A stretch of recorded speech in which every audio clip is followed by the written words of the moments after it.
We gaan met u praten over de top 600 van criminelen. Het plan van criminelen. Laten we even in beeld nemen, hoewel het niet leuk is om te zien, maar wel illustratief, wat voor soort criminaliteit zij zich schuldig gaan maken. Waar de politie een paar jaar geleden al voor waarschuwde, is uitgekomen. De jongeren in de Diamantbuurt, die een jaar of 7 geleden voor overlast zorgden, zitten nu tot over hun oren in de criminaliteit. Gisterochtend rond 11 uur drongen 2 overvallers de zaak binnen van Fred en zijn broer Gerard Hunt. De broers boden verzet. De een kreeg klappen en de ander werd doodgeschoten. Om de maand hoor je een juwelier in Oost overvallen, een juwelier in West, een juwelier in Zuid. En dat ging vaak met bruut geweld. Eentje ging spullen oppakken en die andere ging gewoon schieten. Jullie als politie zet meer gewoon agenten in burger. Opnieuw een dodelijke schietpartij gisteravond in Zuidoost. Ik stond op de balkon en ik hoorde het geluid afgaan. En het waren echt geen 4 kogels wat iedereen praat. Het waren meer dan dat. Het is alweer het 22e schietincident in Zuidoost dit jaar. Ik ben het helemaal zat. Meneer Van der Laan, straks over de daders. Eerst over die slachtoffers. Bemoeit u zich daar zelf ook mee? Ja, vanzelfsprekend. Ik heb vanaf dat ik burgemeester werd, vorig jaar juli, geprobeerd om mensen die dit overkomt, of hun nabestaanden, zoals in dat vreselijke geval van Hunt, om ze ook te bezoeken. En ik ga er dus langs. En dan? Wat gebeurt er dan? Nou, dan word je als burgemeester wel gewoon heel getergd. Want ik kom daar natuurlijk met een bosje bloemen. En als de mensen het nodig hebben, kunnen we ook helpen een ander huis. Hè. Als ze bijvoorbeeld heel oud zijn, durven ze vaak niet terug naar het huis. Maar de mensen willen helemaal geen bloemen en ze willen geen nieuw huis. Ze willen niet overvallen worden. En als ze overvallen worden, dan is het minste wat ze willen dat de daders zich moeten verantwoorden. Ja, maar de slachtofferhulp krijgt dus ook een gezicht in het geval van de burgemeester. U vraagt, wat kunnen wij voor je doen? Of gaat het zover niet? Jawel, natuurlijk vraag je dat ook. Maar je komt je belangstelling tonen. Je wil begrijpen hoe die toedracht is geweest, om dat ook zelf te leren. Ik heb er ook veel van geleerd van die gesprekken. Heel veel dingen die ik niet wist. Zoals? Nou, bijvoorbeeld dat overvallers vaak terugkomen. Ik heb in meerdere gevallen gehoord dat ze 2 keer overvallen zijn in 1 weekend. En dat blijkt een bekend fenomeen te zijn. En zijn dat dan overvallers of criminelen van die top 600 waar we het over gaan hebben? Ja, dat kan ik zo in het algemeen niet zeggen. Maar die 600 zijn met zorg gekozen. Dat zijn namelijk jongens die de laatste 5 jaar samen goed waren voor 15.000 aanhoudingen. Dus gemiddeld 25 per persoon. Dan zit je wel, en er zitten er nu ongeveer 90 vast. Dus we zitten wel in de goede hoek. Die mensen die u bezoekt, ik zou me kunnen voorstellen dat ze boos op u zijn. Zeggen, ja, komt u daar aan met een bosje bloemen, maar dit is nou potverdorie al de 4e keer dat ik overvallen ben. En waarom doet u er niks aan? Nee, ik zeg meteen nee, omdat dat had ik eigenlijk wel een beetje verwacht. Maar ik denk dat ik dit nu 35 keer gedaan heb. En dat is nog niet 1 keer gebeurd. Zelfs wordt er heel weinig afgegeven op die jongens die dat doen. Die mensen zijn vaak gewoon ontzettend... die zijn ontzet. Mm-hmm. En die hebben andere dingen aan hun hoofd dan kwaad te zijn. Maar hoe verklaart u dat dan? Want los van het feit dat heel veel criminelen in herhaling vallen, is het ook vaak zo dat heel vaak bijvoorbeeld dezelfde juwelier of dezelfde winkelier slachtoffer is. Dus die mensen moeten daar toch gewoon knettergek van worden? Ja, maar dat worden ze ook. Alleen als ik op bezoek kom... Dan zeggen ze daar niks van? Nou, niks, maar u moet begrijpen dat ze op dat moment... het is vaak kort nadat het gebeurd is. Ja. Dan zitten ze echt gewoon in een hele grote rats. En dan ik heb het gewoon nog niet gezien. Bovendien vinden ze het wel fijn dat de burgemeester komt. Want ik kom toch in wezen namens alle Amsterdammers. Lijkt uw rol dan op die van Hare Majesteit? Dat die in tijden van rouw of van schrik de majesteit langskomt? Nou, daar durf ik me niet mee te vergelijken. Maar, nee, daarom deed ik het. Nee, maar het is praktischer. Het is praktischer. Ik kijk ook van, is slachtofferhulp al voorbij geweest? Zit de politie er goed bovenop? Dus je kunt ook een beetje... Ja, je kruipt er zelf wat dichter op, dus je krijgt dat beter in beeld. U heeft die 600 criminelen geselecteerd. Hoeveel instanties hebben daar met die 600 te maken? Dat is goed. U zei het ook in de inleiding. Het is niet... De grote clue van het programma is nou juist... dat het is niet van mij of van de politie. Het is van 33 partijen die betrokken zijn bij die hele keten van strafrecht... zorg en hulpverlening. Maar is dat ook niet tegelijkertijd een onderdeel van het probleem? Ja, dat is ook het onderdeel, een onderdeel van het probleem. Te veel mensen zich bemoeien met een instantie... en dan uiteindelijk is van de verantwoordelijkheid van elke instantie... eigenlijk te klein om iets daadwerkelijks te presteren. Ja, of, kijk, het zijn allemaal professionals... en ik heb ook een enorme waardering voor die mensen... maar wat er gegroeid is in de loop van de decennia... je praat hier natuurlijk niet over één op de andere dag... dat is dat het water is ons langzaam tot aan de lippen komen te staan. En dan zijn al die mensen die dus goede professionals zijn... die werken een beetje los van elkaar. Of ze gaan dingen doen, juist met een goede bedoeling... waardoor ze uit hun eigen professionaliteit komen... en een andermans werk op een verkeerde manier gaan doen. Ik kan u een voorbeeld geven. Een fantastische buurtregisseur in de Indische buurt... die heeft 2 arrestanten en die gaat dan een hele dag aan de telefoon zitten... om ze in de juiste instelling geplaatst te krijgen. Zo iemand moet natuurlijk dat aan een ander kunnen doorgeven... wiens werk dat nou is, want hij is goed in boevenvangen of andere dingen. Wat voor een soort instelling is dat dan? Een gevangenis? Of een, Nou, in dat geval gaat het dan om een instelling voor voorlopige hechtenis. Ja. Het is een huis van bewaring. Ja. Maar het is dus misschien mag ik dit beeld gebruiken. Ik heb het heel veel in gesprekken gebruikt. Allemaal goede professionals die om de beurt proberen deze tafel op te tillen. En dat lukt dus niet. Terwijl als je hem allemaal tegelijk optilt, zo simpel is het vaak... en dezelfde kant op werkt bij dezelfde jongens. Want we hebben er natuurlijk 1000 in de stad. Maar dit zijn dan de 600 waar we ons allemaal op richten. En dan zeggen we, met die jongens willen we leren hoe we het terug kunnen dringen. En daar kan ik u zo misschien iets over vertellen. En dan boeken we ook weer succes, dan veroveren we het terrein weer terug. Het klinkt toch ook een beetje onhandig dat u zegt... er is dan 1 iemand bezig, een hele dag... om te kijken hoe die 2 arrestanten ergens in een huis van bewaring terecht Ja, maar dat geef ik ook als voorbeeld van hoe iemand... met de beste bedoelingen buiten zijn eigen kracht komt te staan. Ja. Dus wat je moet organiseren is dat hij in 1 minuut dat weg kan geven aan iemand anders... die nou goed is in het plaatsen van zo'n jongens. Daar was het dus juist ook een voorbeeld van. En dat was er dus niet? Nou, dat gebeurde niet altijd. En een heleboel van de dingen die we tegenkomen... die zijn helaas al wel lang aan de orde. Maar daar is men ook op een gegeven moment aan gewend geraakt. Bijvoorbeeld, wij zijn in Nederland allemaal eraan gewend geraakt... dat als iemand niet in voorarrest zit... dat het 2 jaar kan duren voordat hij bij de rechter komt. Of langer zelfs. Daar zijn we aan gewend geraakt de afgelopen 20, 30 jaar. Omdat dat is natuurlijk bespottelijk. Dat is een administratieve achterstand die groeit en die groeit. Juist. Maar we hebben 3 pijlers. En de eerste pijler zegt, lik op stuk. Het heeft geen zin iemand te straffen na 2 jaar. Deze jongens met die aantallen weten niet eens meer waar het voor was. Nee. Dus, nee, maar zo is het. Ja. Dus dat moet snel. Nou, daar hebben we afspraken over gemaakt. Als voorbeeld, er worden 250 rechercheurs vrijgespeeld... om de jongens sneller te pakken, om dat door te rechercheren... want dat is zo vaak het punt, en de zaken goed klaar te maken. Er worden dossiers klaargelegd. Die dossiers worden niet pas gemaakt als de jongens gevangen zijn. Met die 600 zijn we al bezig dossiers te maken, elke week 8... zodat ze klaar liggen. Met de rechters is afgesproken... rechters zijn natuurlijk volstrekt onafhankelijk. Maar er is geen wet die zegt dat het 2 jaar hoeft te duren... voordat een zaak bij de rechter komt. Dus is afgesproken. Als voorbeeld, dat is aardig. Ik zag meneer Aksoy. Er is de dader... ik mag nu dader zeggen. Maar de verdachte van Aksoy is in mei voorgewezen bij de rechtbank. Wel veroordeeld voor heling, maar vrijgesproken van die overval. Ja.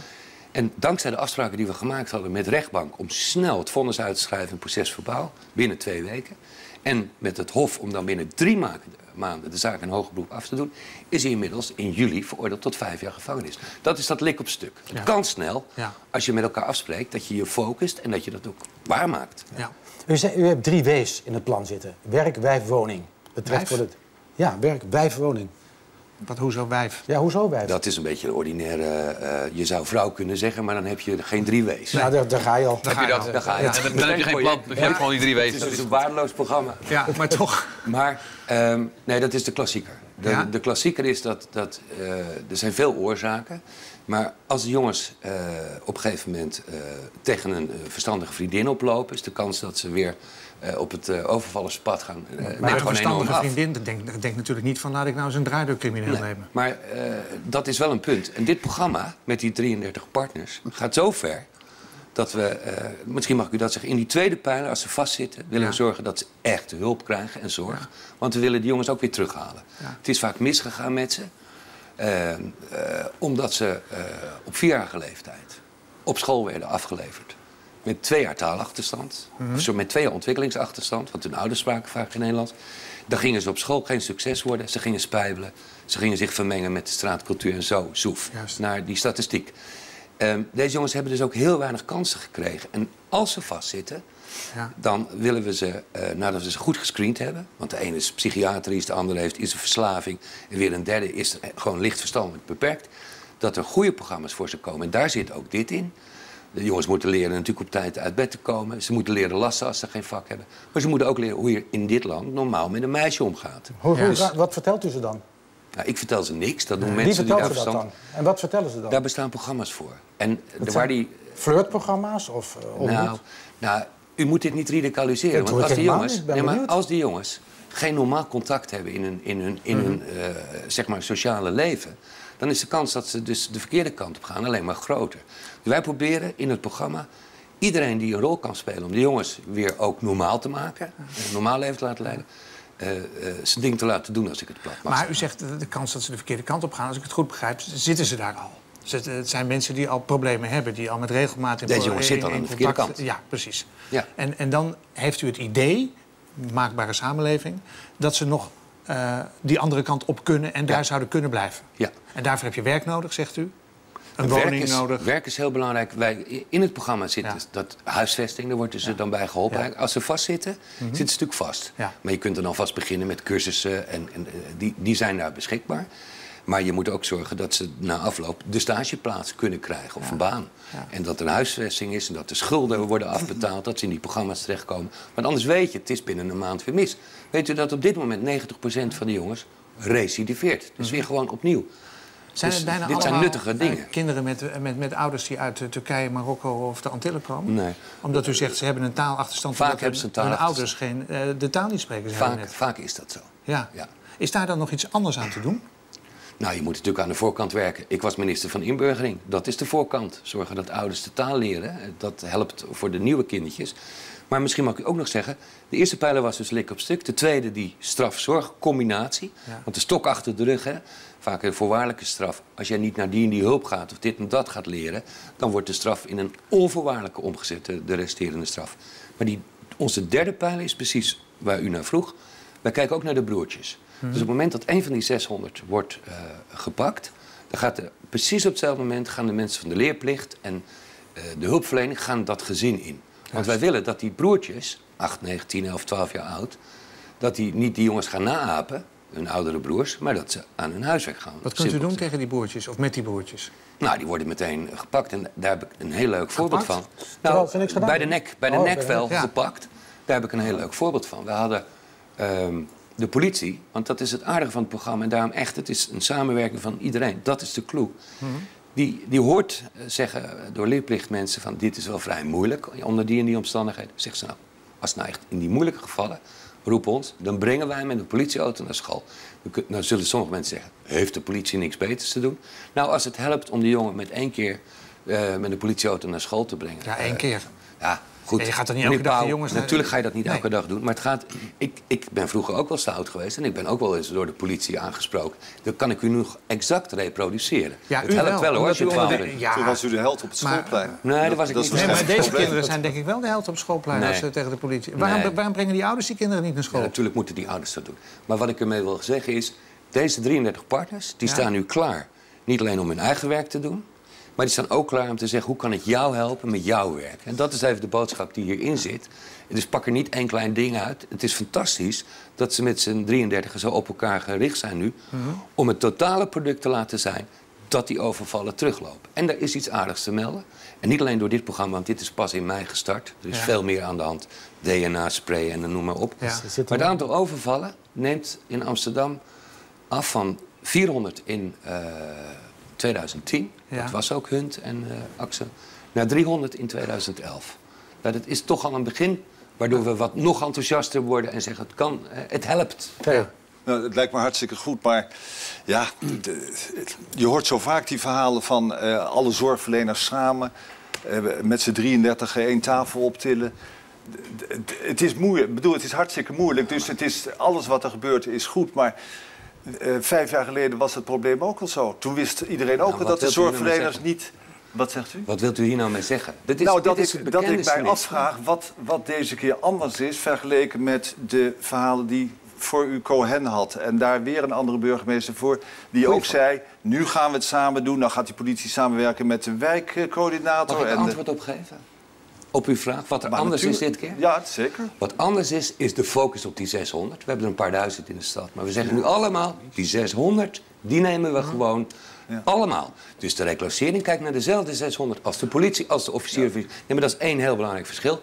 En een ander ding is, ik heb vorig jaar oktober, overigens na de overval op Axel en Hunt, en nog met 20 aanleidingen en al die gesprekken met de slachtoffers achter de rug, aan Welte gevraagd, Welte, je hebt 6000 agenten. De korpschef. Kun je 250 rechercheurs vrijmaken voor het uitrechercheren? En dan zetten we, dat was zijn woord, dat beeld heeft hij bedacht, een wasstraat op, zodat we met die 250 ze gaan arresteren.